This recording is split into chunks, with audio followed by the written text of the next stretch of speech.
샬롬. 예배 오신 여러분들을 환영합니다. 이제 거룩하신 주님께 예배로 나갑시다. 나는 주를 노래하며 아침에 주의 인자하심을 높이 부르리니 주는 나의 요새이시며 나의 환난 날의 피난처이심이니이다. 이스라엘아 들으라. 우리 하나님 여호와는 오직 유일한 여호와시니 너는 마음을 다하고 뜻을 다하고 힘을 다하여 내 하나님 여호와를 사랑하라. 아멘. 전심으로 하나님 아버지께 찬양을 드립시다.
고맙습니다.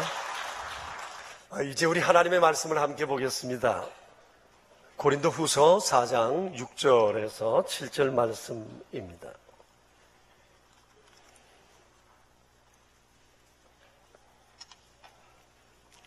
이제 우리 함께 하나님의 말씀을 받들어 읽겠습니다. 6절 7절 말씀입니다. 어두운 데에 빛이 빛이라 말씀하셨던 그 하나님께서 예수 그리스도의 얼굴에 있는 하나님의 영광을 아는 빛을 우리 마음에 비추셨느니라. 우리가 이 보배를 질그릇에 가졌으니 이는 심히 큰 능력은 하나님께 있고 우리에게 있지 아니함을 알게 하려 함이라. 아멘. 지난 주간에 제가 살고 있는 그 아파트 게시판에 이런 제목의 그 강좌 전단이 붙어져 있었습니다.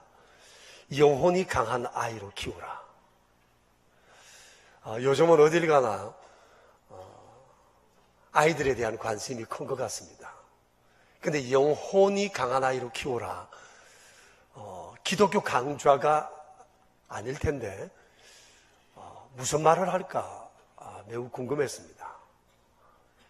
이것을 기독교적 용어로 말하면 영에 속한 사람 혹은 영혼이 잘된 사람이라고 말할 수 있을 것입니다. 그런데 이 강의가 지난 금요일 날 영통에서 있었습니다. 참여하고 싶어 전화를 했는데 어머니들을 대상으로 하는 것이라서 남자는 아예 참여가 거부한다고 얘기를 하더라고요. 자녀 키우는 일이 어찌 아내만의 일이겠습니까만은 받아주지 않아서 무척 서운했었습니다. 혹시 여기 계신 자매님들 중에서 이 강의 다녀오신 분 안 계세요? 혹시 계시면 제게 좀 왔다 가시면 좋겠습니다. 여러분, 영혼이 잘 된다거나 또 영에 속한 사람으로 살아간다고 하는 것은 우리 인생에 있어서 가장 중요한 최우선 과제라고 말할 수 있습니다. 그런데 오늘 성경 말씀은 이에 대해서 아주 명확하게 대답을 주고 있습니다.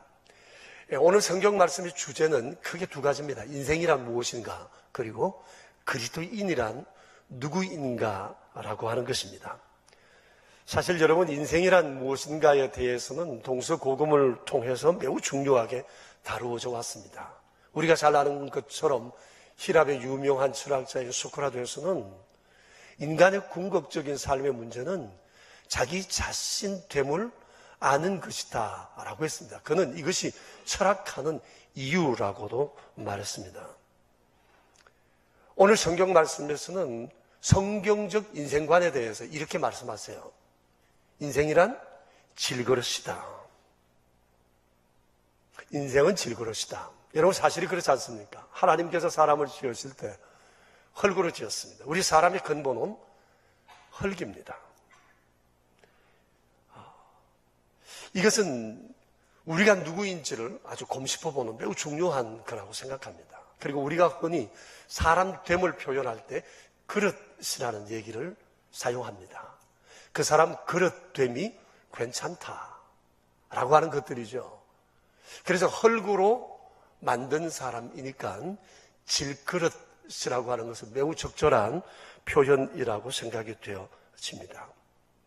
그런데 사람을 질그릇이라고 할 때 몇 가지 생각해 볼 것이 있습니다. 첫째는 질그릇은 그칩니다. 이처럼 사람도 속성이 그친 면이 많다라고 하는 겁니다. 사실 그친 것을 좋아할 사람은 별로 없습니다. 옛날에는 이 그친 그릇을 서민들이 많이 사용했지만 요즘은 그릇들이 여간 이뻐야죠. 거칠고 투박한 이런 그릇을 사람들은 잘 사용하지를 않습니다. 사람도 거친 면이 있어서 거친 사람을 사람들은 별로 좋아하지를 않습니다. 그런데 너나 할 것 없이 우리 안에는 이 거친 면들이 있다고 생각합니다. 본래는 거친데 이 거친 것이 여러 상황을 거치면서 다듬어졌을 뿐입니다. 때로는 고난을 겪으면서 다듬어지고 나이가 들면서 다듬어지고 배움이나 교육을 통해 다듬어지고 하나님과의 관계 속에서 다듬어져 가는 겁니다. 그래서 다듬어지는 중에 오늘 우리가 여기 이런 모습으로 이 정도의 모습이 되어 오늘 여기에 있다고 생각합니다. 그래서 그런지는 몰라도 어떤 때는 내가 나 자신을 보아도 내가 참 낯설게 느껴지는 경우가 있습니다. 내 속에 있는 이 거친 면들을 볼 때 내가 낯섭니다. 또 다른 사람들을 볼 때도 다른 사람의 모습에서 이런 것을 발견하면 저 사람이 본래 저런 사람이었나 낯설게 느껴질 때도 있습니다. 여러분, 첫사람 아담과 하와를 한번 생각해 보세요. 이들이 선악과를 따먹고 난 다음에 이 부부가 서로에 대해서 얼마나 거칠게 되었는지 모릅니다. 성경은 아주 간단하게 기록되어 있지만 이 부부가 하나님의 추궁 앞에 서로를 얼마나 신랄하게 비난하면서 탓을 했는지 모릅니다. 아니, 처음 사람들이 그 동산에서 두 사람 갈랐으면 갈 데가 없는데 왜 그렇게 거칠게 서로 비난했는지 몰라요. 또 그들의 자식들은 어땠습니까? 큰아들 가인은 동생을 시기심에 들판으로 불러내어 돌로 쳐 죽였습니다. 억울하게 돌에 맞아 죽은 동생도 죽고 난 다음에 성경의 기록대로 보면 아벨의 피소리가 땅에서부터 하나님께 호소한다고 원한을 풀지 못한 이런 거친 면이 그에게 있었습니다. 여러분, 노아 시대를 또 보세요. 그들 역시도 거칠게 짝이 없었어요. 그래서 그 시대 사람들을 일컬어서 하나님은 한마디로 이렇게 말씀을 하셨습니다. 그들이 육신이 되었다. 마음에 생각하는 모든 계획이 항상 악하였다. 아브라함과 롯도 한번 생각해 보세요. 롯이 삼촌 아브라함에 대해서 굉장히 거칠게 대한 면을 우리가 알게 될 겁니다. 그 정도 가졌으면 많이 가졌는데 더 많은 것, 더 좋은 것 취하기 위해서 롯은 위아래도 없었어요. 삼촌에 대해서 함부로 대었어요. 그리고 자기가 먼저 선택하여 좋은 것을 취하여 떠났던 것을 우리가 잘 알고 있습니다. 소돔과 고모라 성의 사람들을 보세요. 그들의 죄악이 얼마나 컸으면 하나님께서 그 도시를 유황불로 아예 태워 버리셨을까요? 그리고 아브라함의 손자인 에스와 야곱 형제지간에 피터지게 싸웠습니다. 서로 죽이려고 했고 도망가려 했습니다. 어쩔 수 없이 형제는 나누어져 오랜 세월 지날 수밖에 없었습니다. 요셉의 형제들을 보세요. 요셉이 아버지에게 좀 사랑을 받는다는 것이 못마땅해서 요셉을 불러내어 구덩이에 빠뜨려 죽이려 했고 그를 급기야 노예로 이웃나라에 팔려 했던 것입니다. 그리고 출애굽해서 구속받은 이 하나님의 백성들이 바벨론의 포로로 잡혀가기까지 850년 동안 하나님께 한 짓을 보세요. 너무너무 못된 짓을 많이 했어요. 그래서 하나님 마음이 너무 상했습니다. 결국은 하나님께서 그들을 돌이키려 하다가 결국 돌이키지 못하고 결국은 그들은 바벨론의 포로가 되고 말았던 것입니다. 예수님을 십자가에 못 박으라고 외치던 유대인들을 보세요. 이들이 그동안 얼마나 주님을 따랐습니까? 뭐라도 할 것처럼 약속을 했던 사람들입니다. 근데 주님의 마지막에 그들은 주님께 등을 돌렸습니다. 그러면서 아주 모진 말들을 했습니다. 결국 주님을 십자가에 못 박았습니다.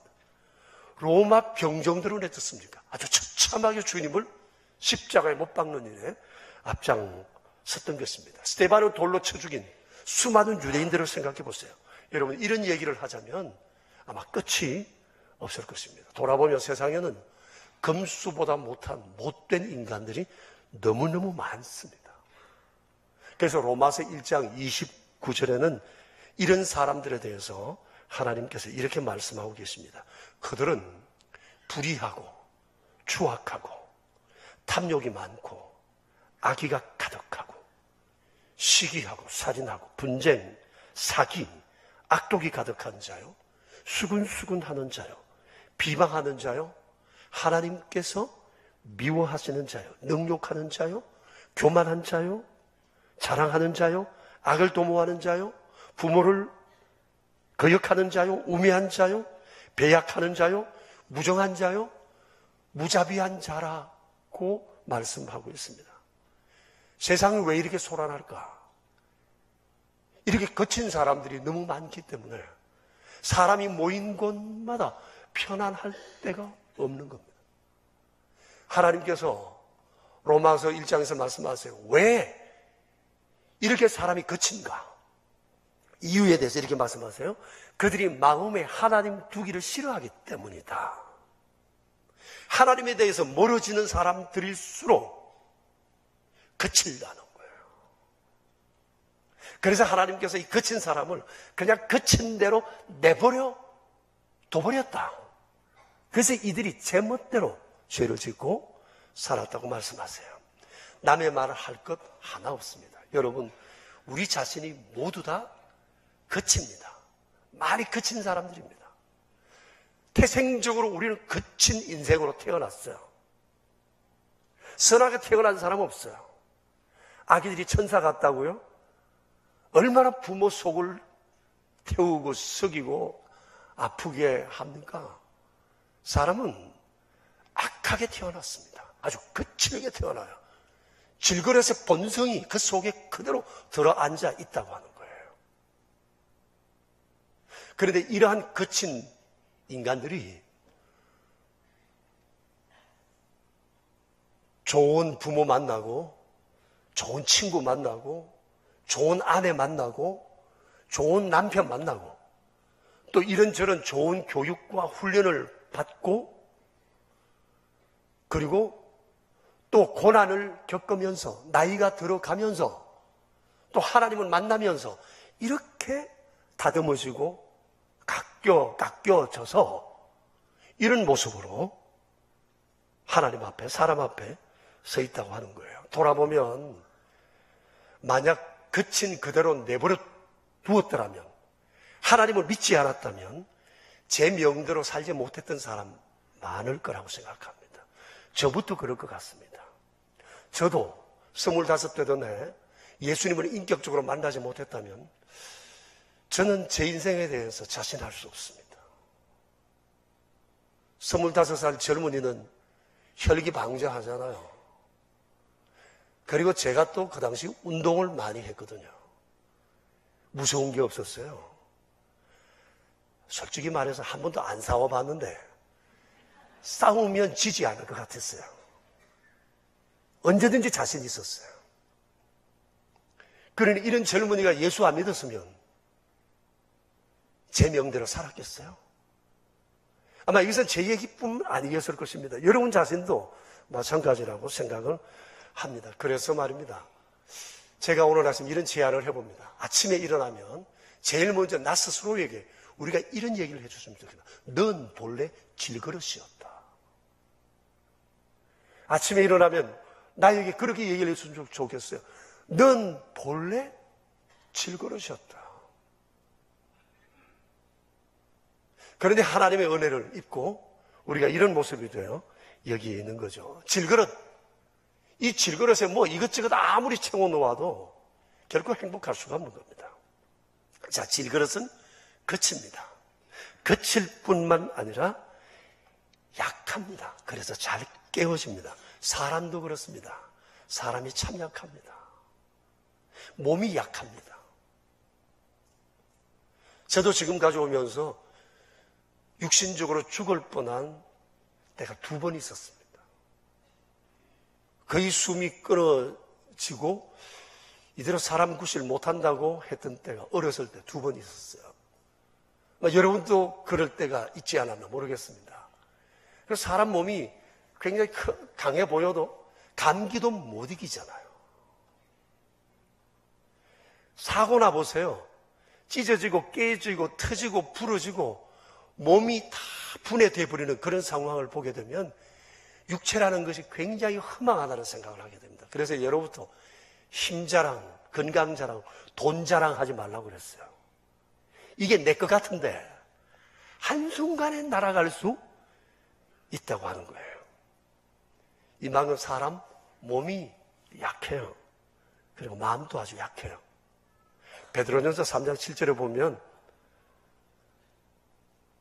남편과 아내, 여자와 남자 다 마음이 연약한 존재라고 말씀하세요. 그 중에서도 여자와 아내는 더 연약한 존재라고 그래서 하나님께서 남편들에게 얘기합니다. 남편들아, 내 아내를 귀히 여기라.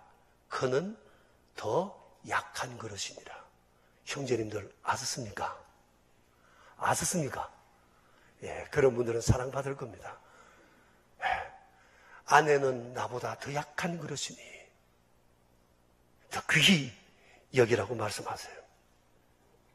그리고 사람 마음이 얼마나 약한지 별것 아닌 거 가지고 얼마나 다툽니까? 마음이 상해서 뒤돌아서고 상처를 너무 쉽게 받아요.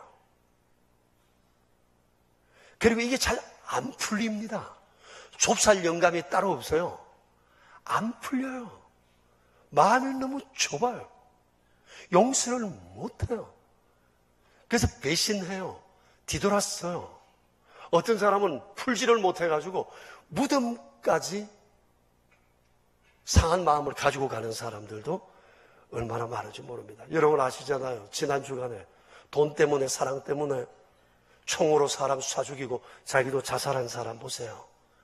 이 마음이 이렇게 약해요.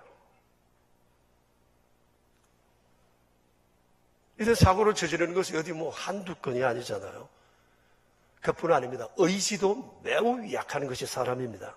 우리나라 자살률이 OECD 국가 가운데 제일 높다고 그러죠. 통계를 보니까 지난 6년 전부터는 자살률이 조금씩 이렇게 떨어지고 있어요.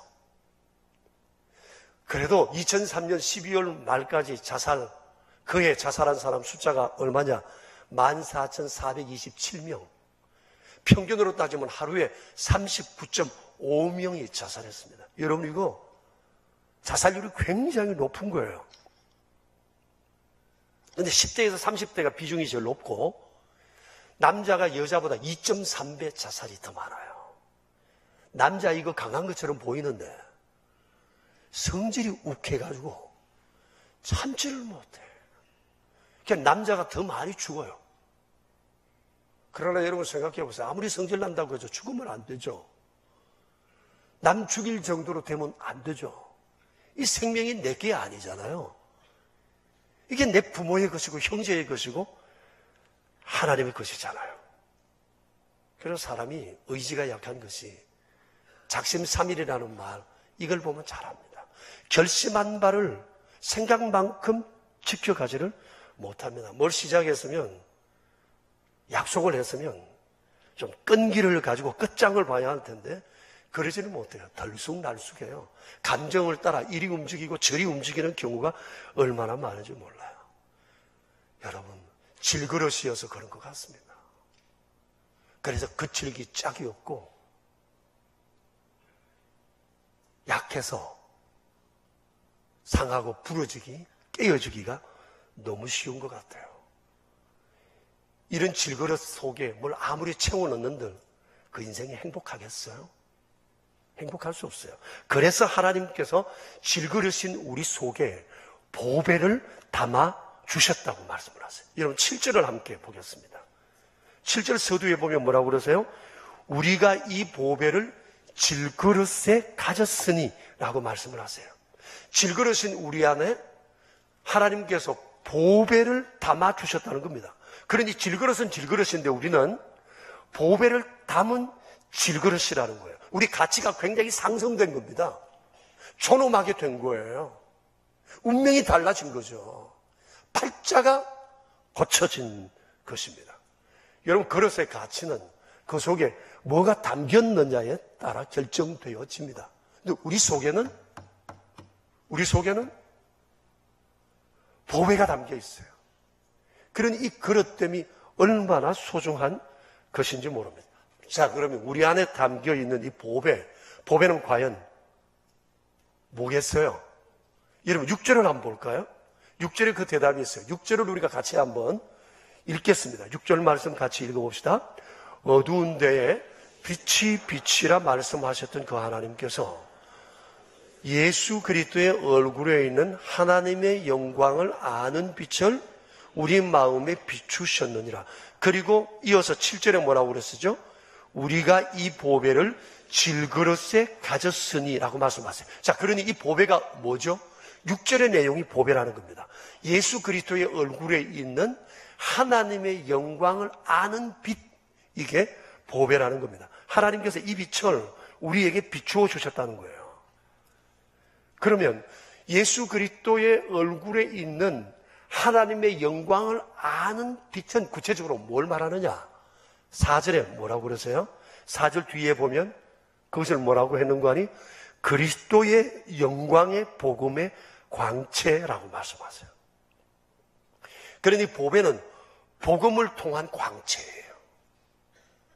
예수 그리스도의 복음을 통해 우리에게 비추시는 그 광채, 이게 보배라는 겁니다. 이렇게 해서 죄인인 우리가 하나님의 영광을 볼 수 있게 되고 속죄함을 입게 되었고 영생을 얻게 되었고 영에 속한 사람이 되었고 영혼이 잘된 인생을 살아가게 된 겁니다. 그래서 근본이 달라지게 된 것이고 신분이 달라졌습니다. 정말 놀라운 일이 아닐 수 없어요. 우리가 이런 은총을 주께로부터 입게 된 겁니다.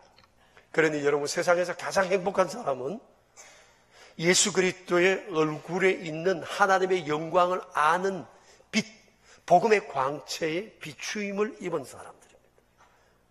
그게 그리스도인된 우리들이라고 하는 겁니다. 그러니 여러분, 우리가 이 복음을 묵상함을 어찌 지루해 할 수 있겠어요?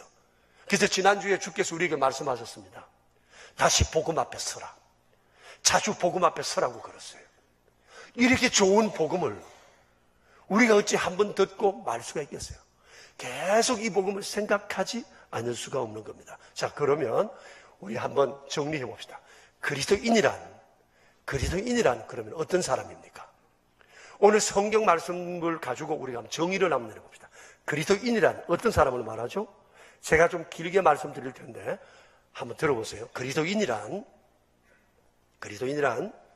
본래 질그릇이었으나 하나님의 택하심을 입어 그리스도의 얼굴에 있는 하나님의 영광을 아는 빛, 복음의 광채에 비추임을 입은 사람이다.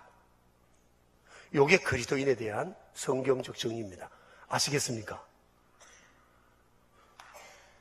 정말 아세요? 자, 그럼 옆 사람에게 그리스도인이 누구인지에 대해서 한번 설명을 한번 해보세요.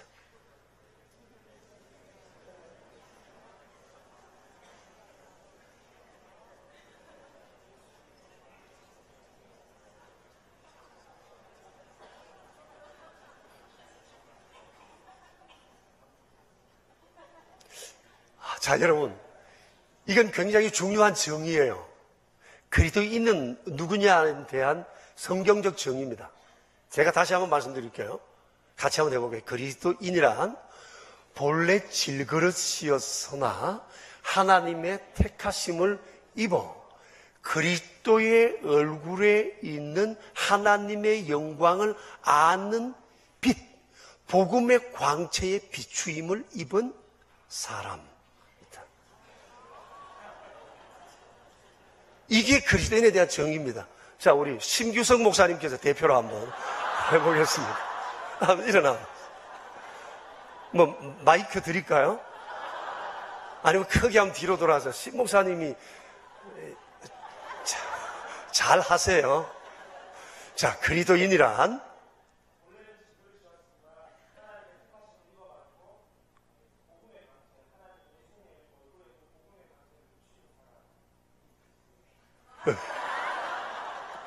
잘했어요.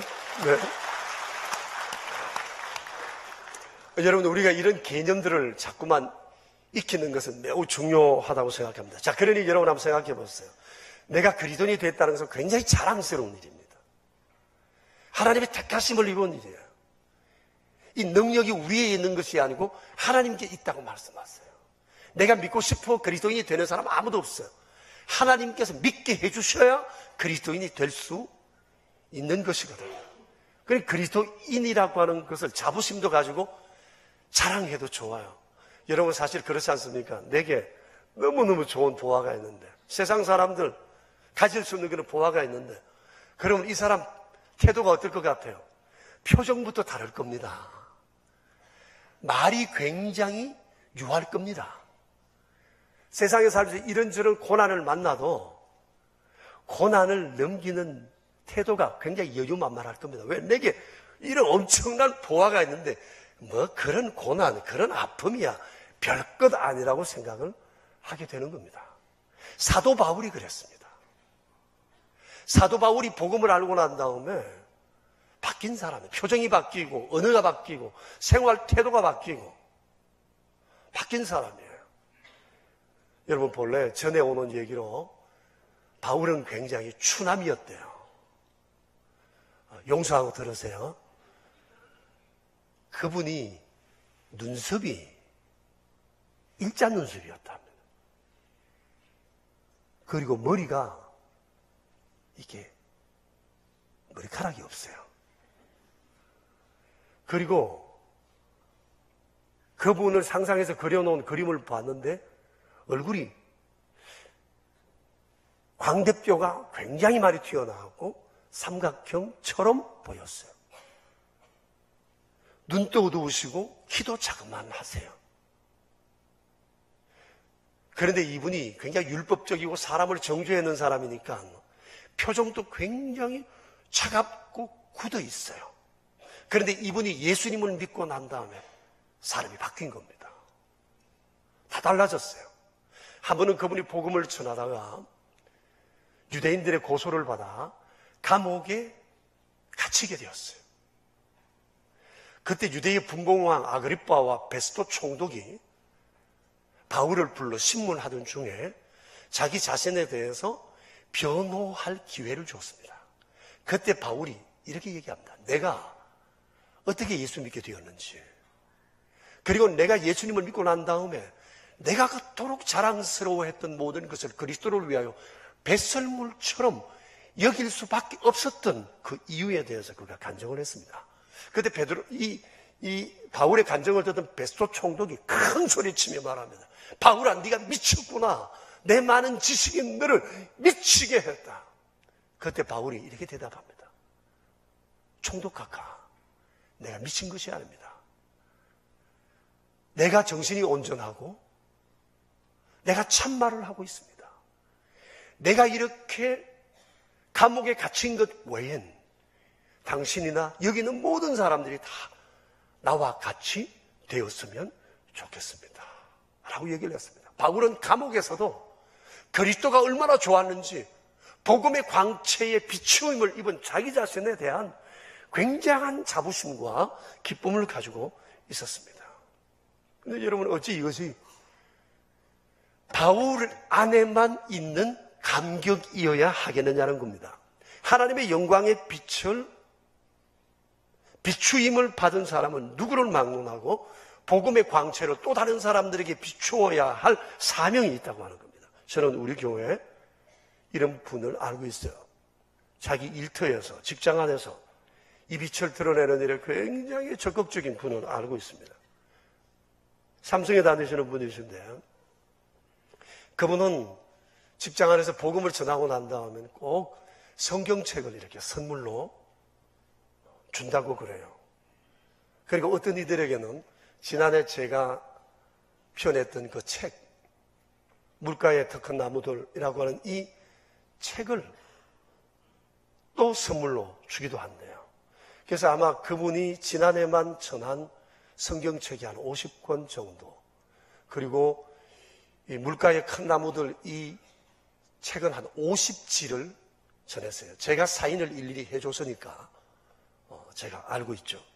그리고 어떤 사람에게는 우리 교회 예배 설교 CD를 개개인마다 이렇게 맞춤식으로 이것을 전해 준다고 그럽니다. 근데 얼마 전에 자기 부서에 들어온 한 2년쯤 전에 여사원이 있었는데 복음을 전해주고 CD를 줬는데 그 여사원이 바로 그 다음 날 이 집사님께 편지를 보내왔어요. 근데 이 집사님이 편지를 보다가 너무 기뻐서 제게 이 편지를 가지고 와서 보여주더라고요. 제가 지금 기억하기로 그 내용이 이런 내용입니다. 그땐 참으로 죽고 싶었습니다. 집안 사정이나 개인적인 상황이 최악이었습니다. 그런 차에 당신이 제게 친절을 베풀어 주셨습니다. 당신이 믿고 있는 하나님에 대해서 얘기해 주셨고 제게 CD를 전해줬는데 제가 CD를 듣고 또 들었습니다. 그러면서 당신이 믿는 그 하나님이, 당신과 함께 하시는 그 하나님이 내게도 함께 하실 수 있겠다는 기대가 내 안에도 생겼습니다. 할렐루야. 이거 얼마나 여러분 귀한 일입니까? 꽃다운 한 처녀가 자살할 수도 있었던 그 상황에 복음이 전해지면서 이 젊은이가 새 생명의 길로 나올 수 있는 계기가 되게 된 겁니다. 그런데 이 집사님도 처음부터 이렇게 복음을 열심히 전하는 일이 열심히 있는 사람은 아니었어요. 그도 한때는 굉장히 지독한 기독교 안티였습니다. 전도의 씨도 먹히지 않았던 사람이었습니다.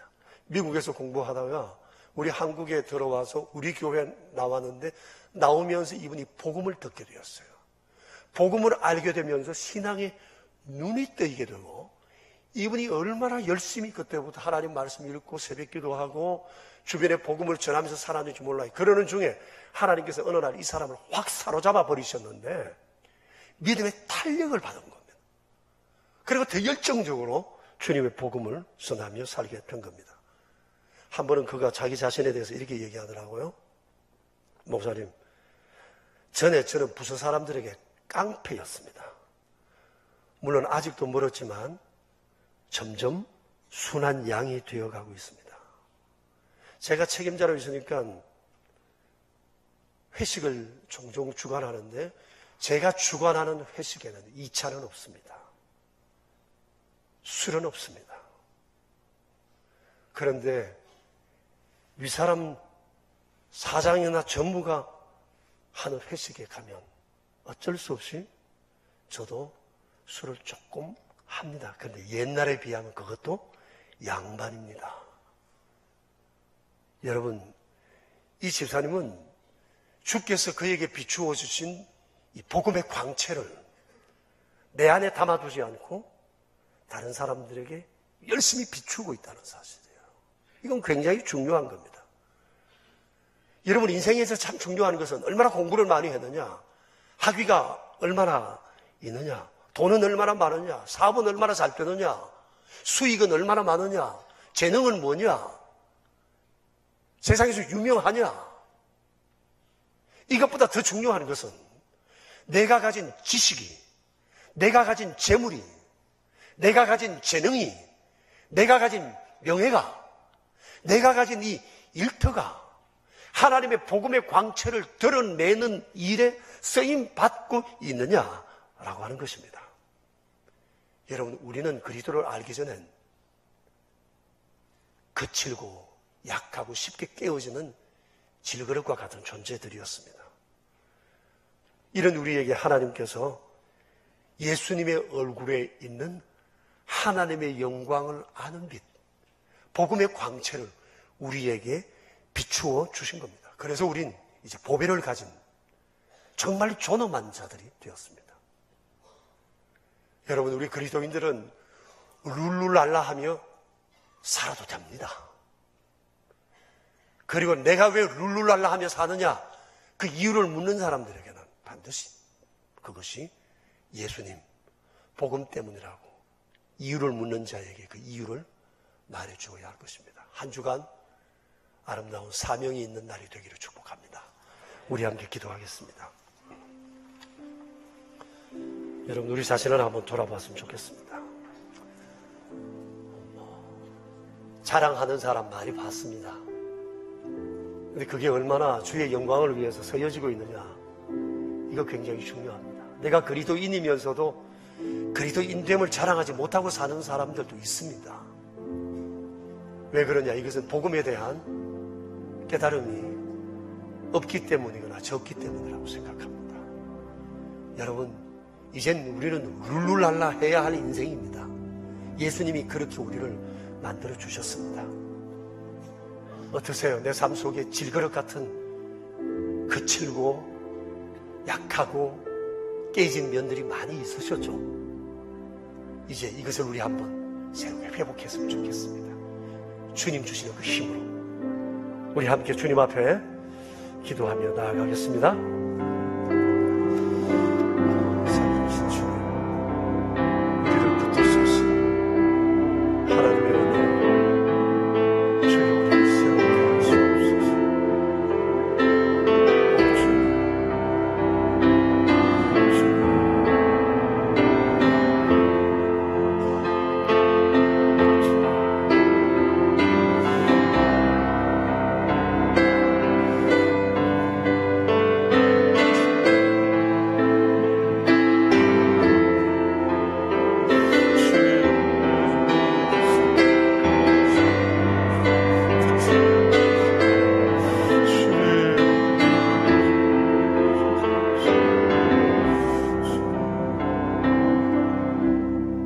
고맙습니다. 하나님 아버지, 질그릇처럼 거칠고 약하고 쉽게 흔들리고 깨어지기 쉬운 저희를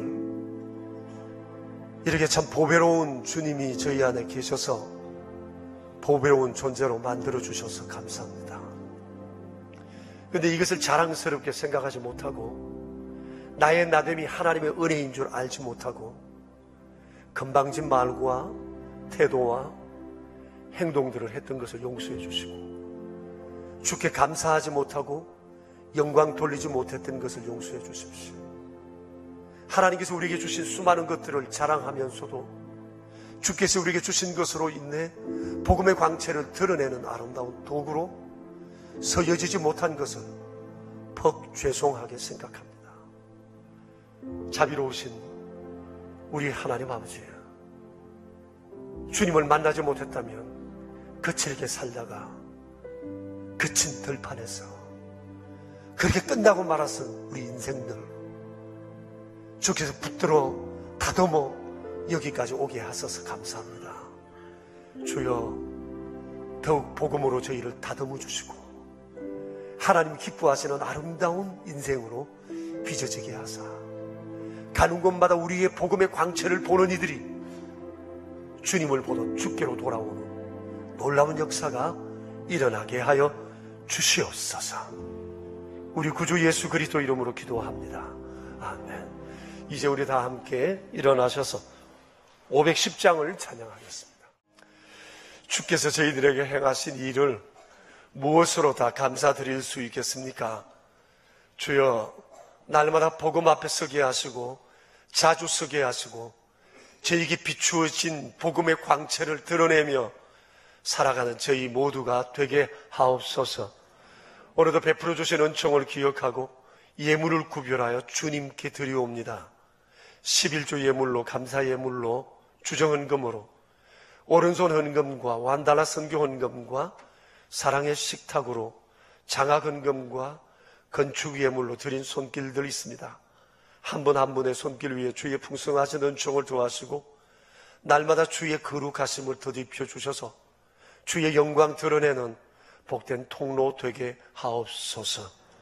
우리 구주 예수 그리스도 이름으로 기도드리오며 이제는 복음이신 그리스도, 우리 주 예수 그리스도의 은혜와 주의 얼굴에 있는 하나님의 영광을 아는 빛을 우리에게 비추어 주신 아버지 하나님의 크신 사랑하심과 이제 내게 비추어진 복음의 광채로 온 주변에 비추며 살도록 날마다 우리를 도우시는 성령님의 교통하심에 모인 저희 무리들과 명선의 모든 가족들과 주의 몸 되신 교회 위에 이제로부터 영원히 함께 계시옵기를 간절히 축원하옵나이다. 아멘.